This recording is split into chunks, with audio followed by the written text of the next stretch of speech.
হারানো বেদন স্মৃতি, প্রতিবাদের ভাষা, ভাষার মাসে প্রেরণা পাই, মিটে সকল আশা। বিদায় বেলায় ক্রান্তি লগ্নে ভারাক্রান্ত মনে কোন ভাষাতে জানাবো বিদায় ভাবছি ক্ষণে ক্ষণে। প্রিয় দর্শক, আপনাদের সবাইকে আমন্ত্রণ জানাচ্ছি বইমেলাকে ঘিরে দেশ টেলিভিশনের বিশেষ আয়োজন উত্তর ইউনিভার্সিটি নিবেদিত ফাগুনের মলাট অনুষ্ঠানে। মাসব্যাপী আয়োজনে আপনাদের সাথে আছে আমি অতসী সেন এবং আমি ফখরুল ইসলাম। আমাদের সঙ্গে আরো একজন তরুণ লেখক আছেন, আমরা একটু তার কাছেও নিশ্চয়ই যাবো। অতসী, আপনি যদি জানতে চাচ্ছেন। আপনাকে স্বাগত জানাচ্ছি ফাগুনের মলাটে। আপনাকেও স্বাগত। আপনি আপনার হাতে যে বইটি দেখতে পাচ্ছি সেটি সম্পর্কে আমাদের জানাবেন এবং আপনার হাতে আরো একটি জিনিস দেখতে পাচ্ছি সেটি সম্পর্কেও কি আমাদের জানাতে চান? বইটার নাম হচ্ছে how to solve a Rubik's cube. একটি রুবিক্স কিউব কীভাবে সলভ করা যায়। আমার হাতে একটি এলোমেলো কিউব আছে, এটা এমন না যে একবার বা দুইবার ঘোরালে মিলে যাবে। বইটাতে তো সূত্র রয়েছে।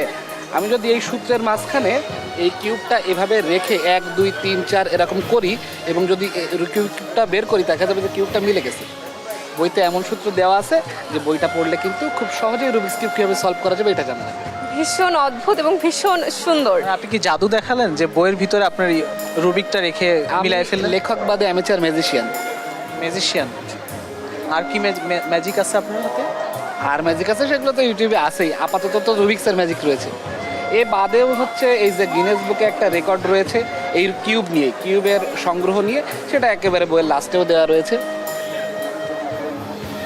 বাহ, চমৎকার। আমরা নিশ্চয়ই আপনাকে আরো একদিন পাবো। আচ্ছা, ঠিক আছে। আমরা একই প্রত্যাশা রাখছি যে আপনাকে আমরা পাবো। যে কেমন লাগলো এই বছরের বইমেলা? এবছরের বইমেলা প্রথম কয়েকদিন একটু আশা কম হয়েছিল, কিন্তু এর পরের থেকে দেখি যে তুলনামূলকভাবে অনেক লোকজন সমাগম।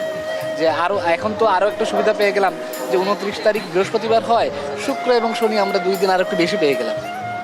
আপনাকে অসংখ্য ধন্যবাদ আমাদের সাথে যুক্ত হওয়ার জন্য। দর্শক, যাবার ক্ষণে শুধু এই কথাটি বলতে চাই, যা দেখেছি যা পেয়েছি তার তুলনা নাই। আসলে কখন যে এত ভালো ভালো লেখকদের সাথে ভালো ভালো বই নিয়ে কথা বলতে বলতে সময় চলে গেছে আমরা একদমই টের পাইনি। অতসী, আমাদের আরো একটি বছরের জন্য অপেক্ষা করতে হবে এই ভাষার মাসের জন্য। আজ ভাষার মাসের শেষ দিন, ভাষা শহীদদের প্রতি বিনম্র শ্রদ্ধা জানিয়ে আমরা আজ বিদায় নিচ্ছি। দর্শক, আগামীকাল আপনাদের সাথে দেখা হবে একটু ভিন্ন সময়, অর্থাৎ বিকাল 6টায়।